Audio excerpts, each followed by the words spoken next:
developing somebody as an athlete is a non-negotiable when it comes to getting them back, because we want to make them more explosive. We want to improve their athletic profile to the point where they have better peak force production, better reactive strength index. We want all those things to improve while they're with us. And if we're not working on making those things better, how are you getting somebody prepared for the demands of their sport?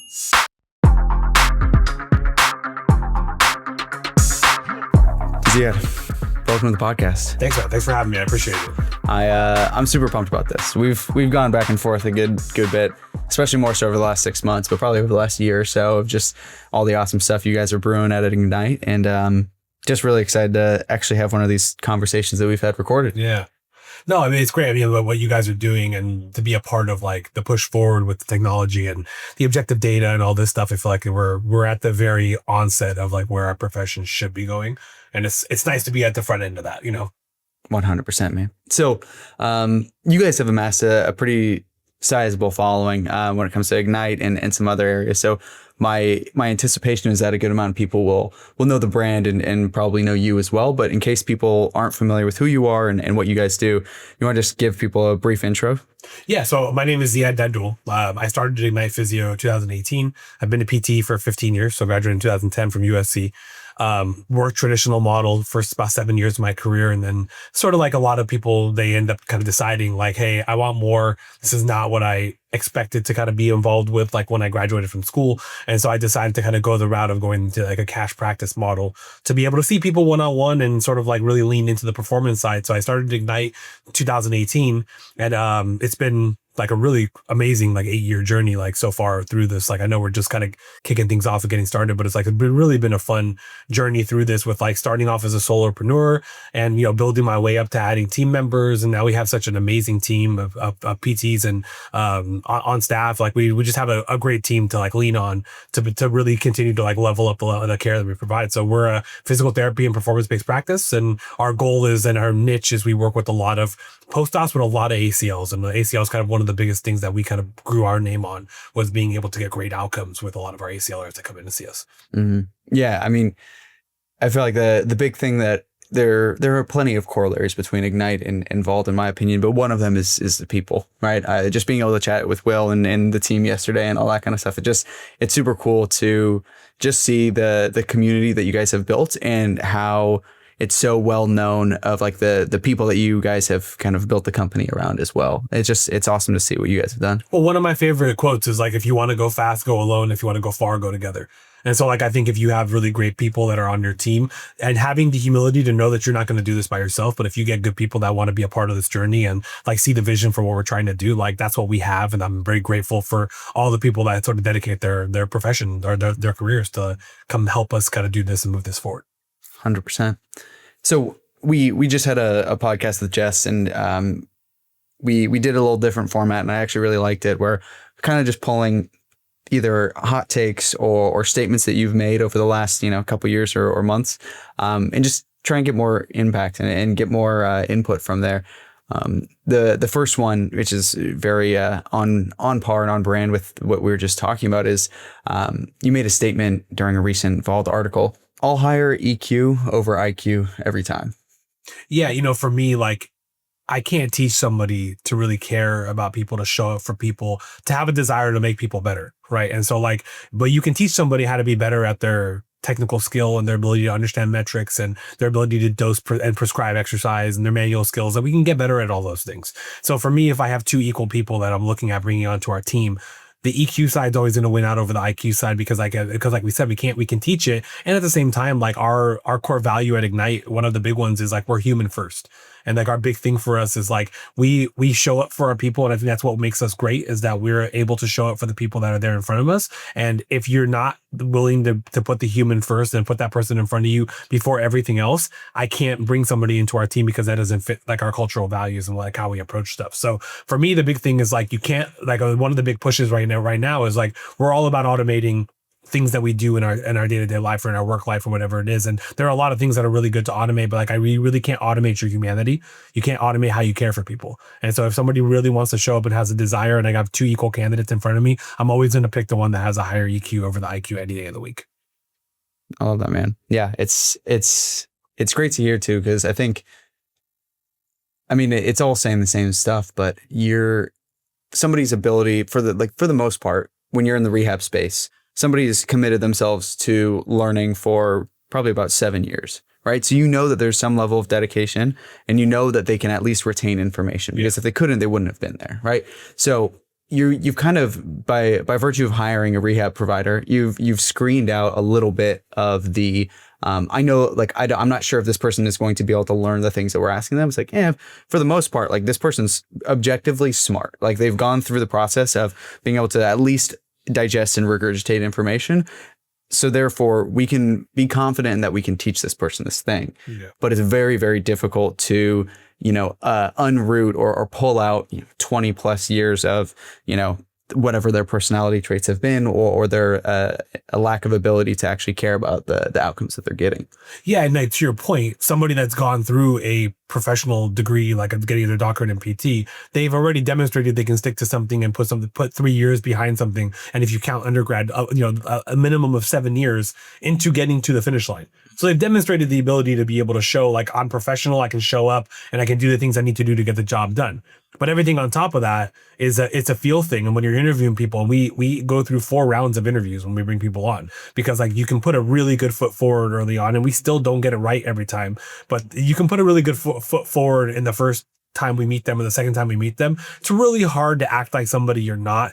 Like, a few weeks into it, months into it, like, as you get down the line, you get a really good sense of who that person really is as you get into it. And, like, I've been taught by, like, my business coaches, like, you should always hire slow and fire fast. Like, really take your time hiring people to find the right fit, even if you have to struggle in the short term to kind of get to that point. But once you realize somebody is not a good fit, the reputation loss and the damage that you could be doing in your community by having somebody in your business or in your practice that's not up to your standards could have long lasting effects that you may not rebound and recover from. And so I always make sure to, like, if we find somebody that's not a good fit, respectfully, we got to make sure we part ways and kind of move on. Definitely, man. All right. Next hot take. Data will always be queen. How you use it and how you interpret it is far and away more important than whether you have it or not. But I can tell you one thing. If you don't have the data, you don't have a clue. Yeah. I mean, I think the first part of that is the data is amazing. And there's a reason why we're all so, like, over the moon about what you guys provide to us on a day-to-day basis. The data is amazing. It's really good to have, like, all this information on these athletes and these people that come to see us that we would never be able to see with just doing the eye test or doing manual muscle tests or even, like, functional tests. You just can't see the things that we can see using the tech, the ForceDecks and the frame. The frame has been my favorite thing we've ever added to our practice. Like, having those things is huge. I just don't think people spend enough time understanding what it is that you're getting from the data. Because it could be overwhelming because there's a million different data sets and different types of things that you can take from it. And it gets overwhelming for people at times. And then they almost, like, kind of throw their hands in there and say, well, we have the tech, we're doing it. But, like, how do you interpret it to get an understanding of what that means clinically to be able to apply it to that person in front of you? And then B, which I think is the even harder part, how do you put that into your either strength and conditioning program, if you're a strength coach, or as a physio, how do you put that into your intervention to make that work for the person that's there in front of you? Because it really doesn't matter if you don't know how to interpret it. And I think that's, like, to me, that's like, people think they're checking a box by having it, but it's a constant ongoing understanding. And little by little, we've had it for a few years now.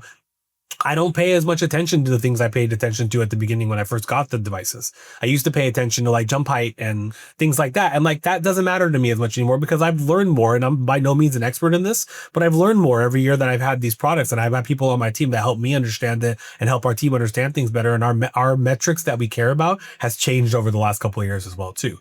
And so that's where I think what data is the queen, and will always be the thing that, like, we hang our hat on as far as making decisions for our athletes and for our clients. If you don't even, it's so accessible now to have data and to have the ability to measure. If you're still doing things like manual muscle tests and, like, the eye test and things like that, and you're not leaning into some level of objective data, I think you're doing a disservice. And I honestly think that you're being, you're not doing enough for your client to be able to, like, at a bare minimum, have some level of objective data to give them. And I honestly think that it's something that, like, should be a bare minimum for everybody that's interacting with people on a performance or on, like, a rehab basis. I mean, first of all, completely agree. I would even add to that too, from the understanding side, and just say, you need to understand, the data itself, how to collect it, what it means. But also like when that data changes, because it's not just like, oh yeah, we do jump testing. It's like, okay, cool, that's awesome. Good on you. You're better than most of the industry at the moment. But instead, like, okay, how often? How many repetitions? Then once you see a change, what thresholds are you using that are meaningful? And then once you see that, are you then looking back at your program to then indicate, okay, these were the key drivers that we changed in between point A and point B, and that's what we're assuming to drive that change? Or was it something different, right? In the ACL space where you guys are big, it's difficult, right? It's very hard to understand and determine we did X intervention and had Y outcome, because so often it's the ACL rehab process is almost just kind of like poking and nudging the knee slowly over time until the body says, okay, fine, we feel safe in this region. Now we can push. And so having really core systems in place to be able to say, this is what we're doing, this is how often we're managing things, this is the frequency at which we're testing, and these are the expectations that we have for improvement.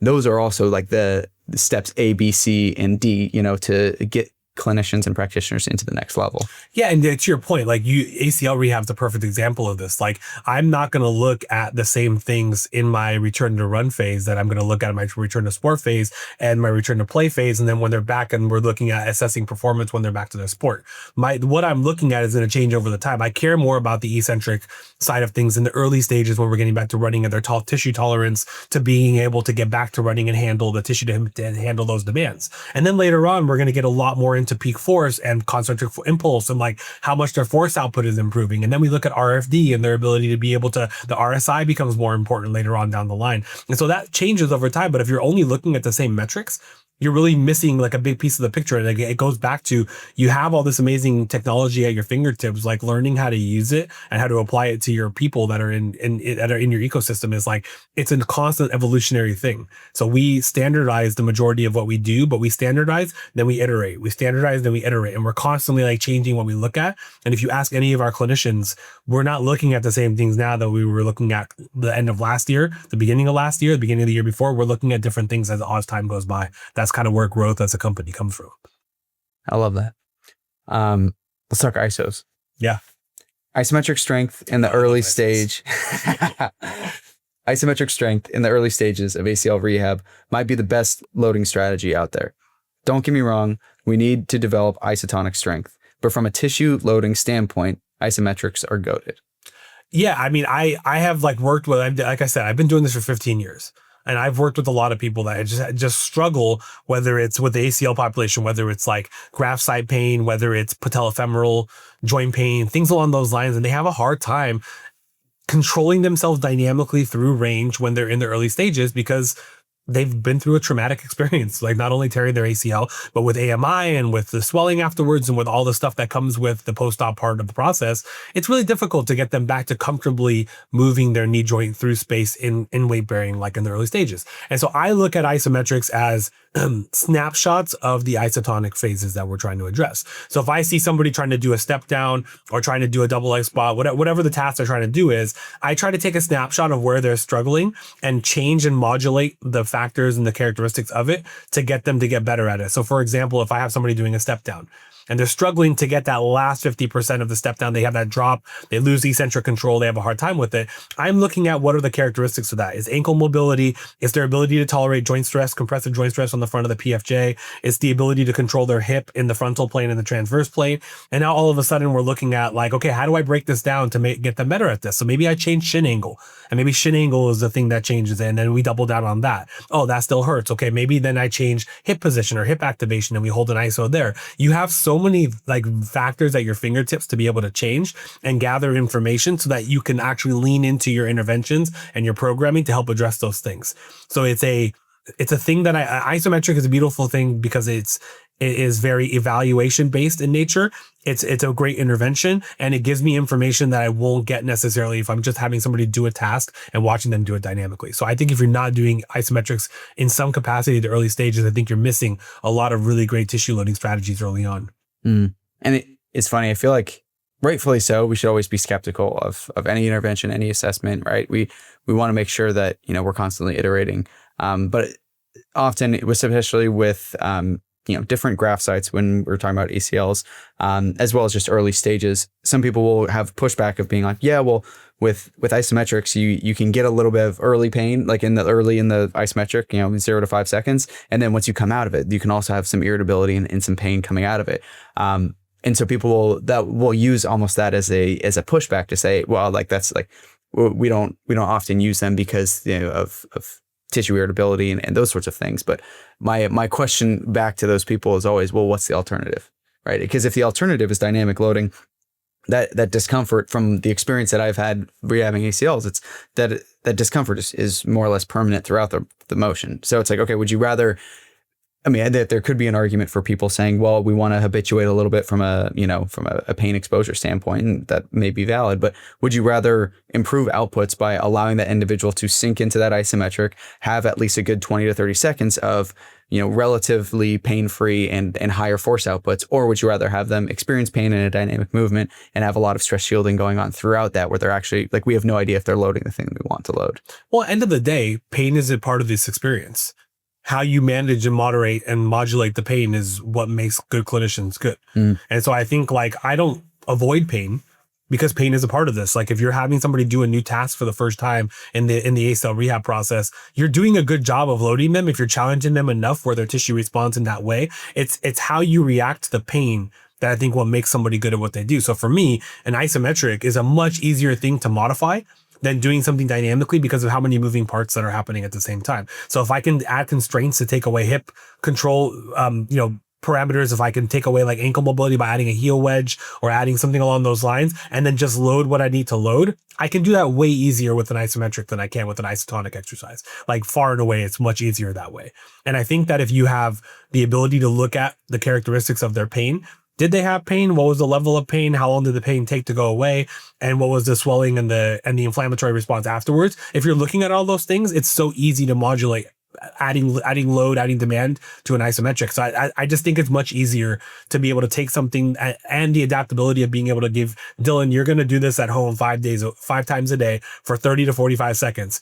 Am I going to be more comfortable giving you something isotonic to do at home if I know that there's issues with it and we're like working on correcting mechanical things happening above and below the joint? Or am I going to feel comfortable giving you something to do that's an isometric on your own?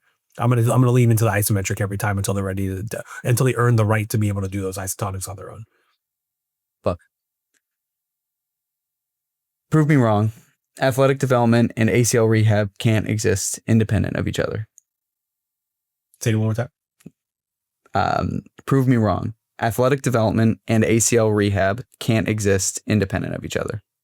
Yeah, I don't know how you can make an argument that getting somebody to go through the ACL rehab process happens independent of developing them as athletes.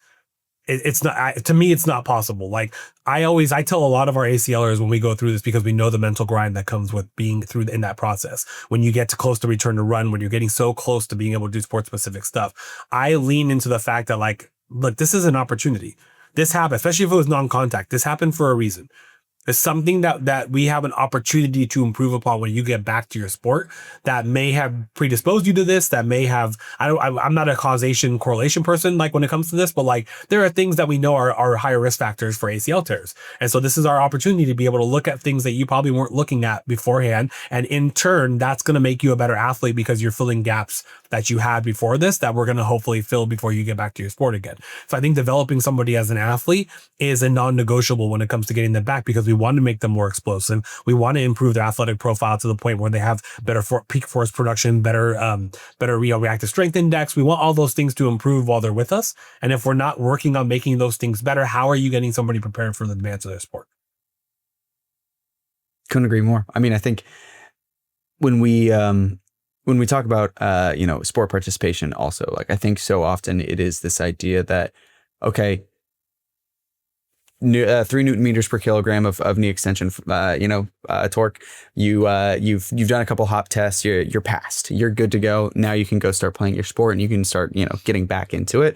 Whereas something I know you guys do, as well as a host of other people are starting to get into that realm, is sport can be introduced very early on in the process. It's just how you dose it, how you integrate it, and how you allow that athlete to participate is always going to be dependent on the capacities of the individual.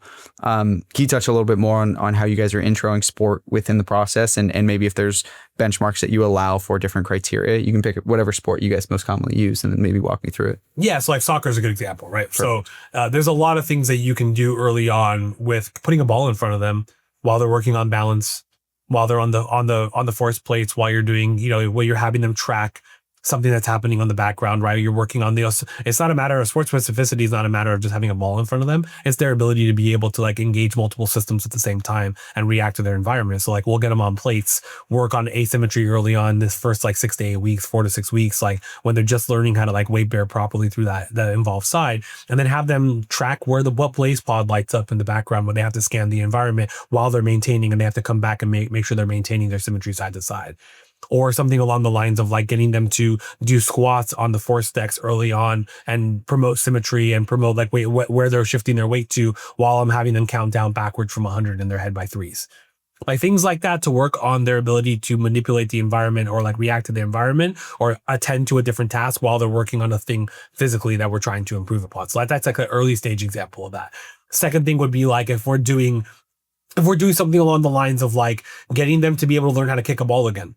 It's much easier to be able to get them to work on balance, kicking and passing when you get a ball in front of them and all of a sudden now they're focusing on their sport, or they're happy that they're doing something that feels related to their sport. Or when we're back to return to running and we're doing more frontal plane work, like having them go cone to cone and give you a little kick, a little pass. Like there's nothing that's going to stress the graft with you just doing a little bit of a pass back and forth while they're doing lateral work. So those are like easy examples early on. And then like later in the game, I think one thing that we do a big thing of is like we try to gather as many of our ACLers playing the same sport as possible and put them in the environment together. So if they're all relatively in the same stage of recovery, we've done this multiple times where we brought anywhere from 2 to 6 of them together and we have them do drills together.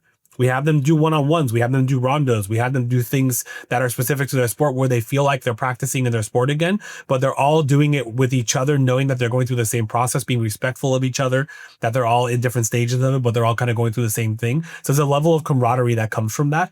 And I think that that's one of the most powerful things we've done is be able to put them together and have them be able to lean on each other during that process to see that, hey, it's not just me and I'm going through this process with other people. Yeah. The cool thing about gathering more data across the continuum is that we're able to make much better decisions early on in ACL rehab. For example, once we know how much knee extension our patient can generate at 60 degrees of knee flexion, I can make more informed decisions on how much to load squats, step ups, and step downs. Yeah, I mean, you have a number in front of you, right? We're able to measure peak force at any given moment throughout their entire rehab process. So if I'm having somebody do a double leg barbell back squat to a box or to whatever it is, and I see that they're generating 90 pounds of force on the right side and 130 pounds of force on their uninvolved side, for example, it gives me an idea of how much I can load them.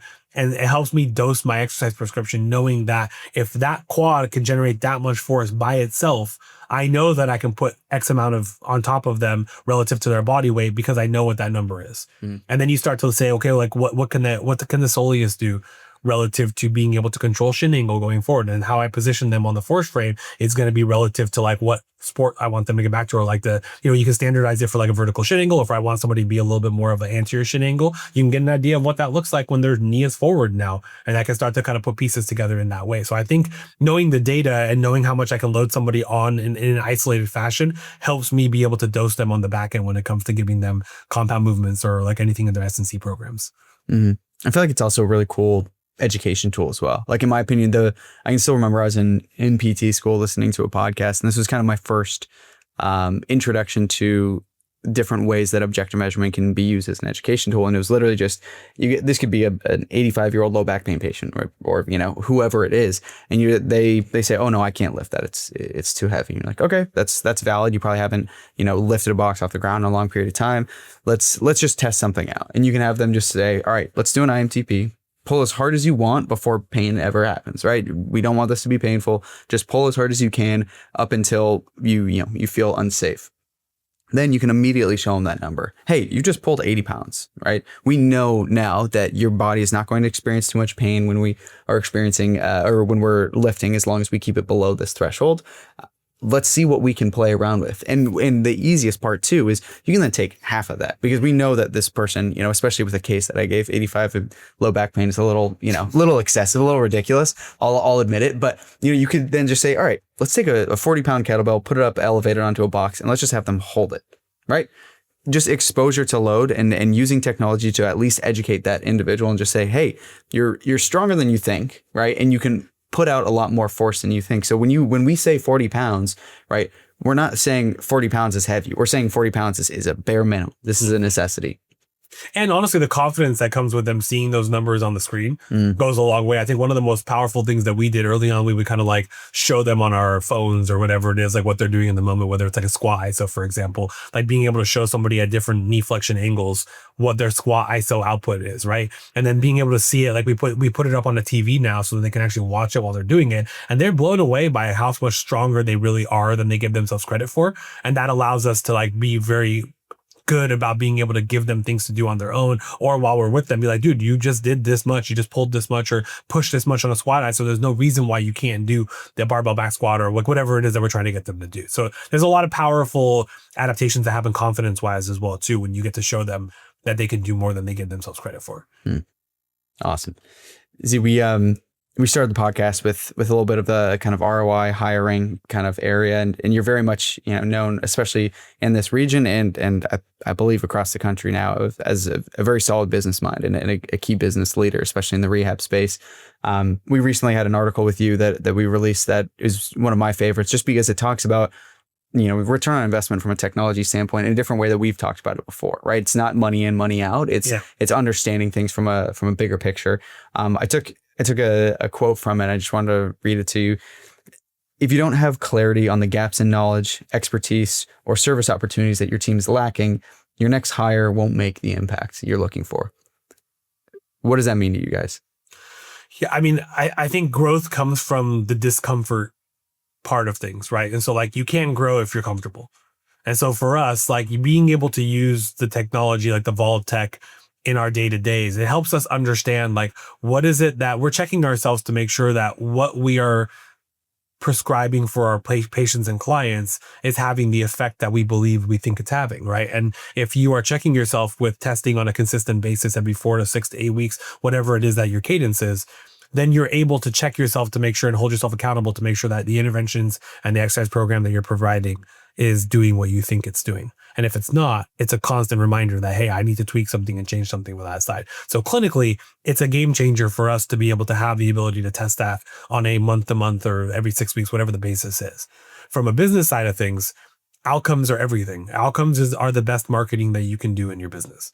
If you give good outcomes, if you deliver quality care, you deliver an engaging environment that is really open and inviting to anybody to come into, that does all the marketing work for you, because the best marketing you can do is happy people going around and talking about how amazing your service is and the value you're providing them. So I think what this does is it allows us to enhance the experience someone gets, especially for our youth and high school and collegiate athletes who see these professional athletes on this pedestal of what they want to get to. And we're able to tell them that you are using the exact same technology that these guys and these men and women are using in their sports on a day-to-day basis. And that you just see the effect and the impact that has on them when they realize that like what they're doing is being compared to what these professional athletes are doing. So that goes a really long way. I think on the second piece of it is, as you're growing and developing your team, their ability to get better at using the technology is very clear based on the outcomes that we see in VaultHub. When we look at somebody, if I'm able to just do an audit on somebody and say, you've been seeing so-and-so for 8 months, let me just go in and do an audit on where their numbers are at. I don't have to ask the patient and I don't have to ask my PT, like, how's so-and-so doing? I just go in the VaultHub and look and see where the numbers are at. And then I can go to my PT and be like, hey, did you realize that this didn't get better for 3 months? How come this is not improving and not keeping up with everything else? Oh crap, I didn't really pick up on that. And that's a learning experience for them. And now they get to see something that maybe they missed that they weren't able to see otherwise. And so there's a lot of ways of holding each other accountable on your team. And as a business owner, like the better you can help your people grow as clinicians, the better it's going to be for your outcomes and the better it's going to be for your business. Yeah. I mean, I feel like so often we have, as clinicians, you have a very clear, or most of the time people have very clear knowledge gaps, whether it's like, oh shoot, I really don't like treating the neck. I really don't like treating the shoulder, those sorts of things.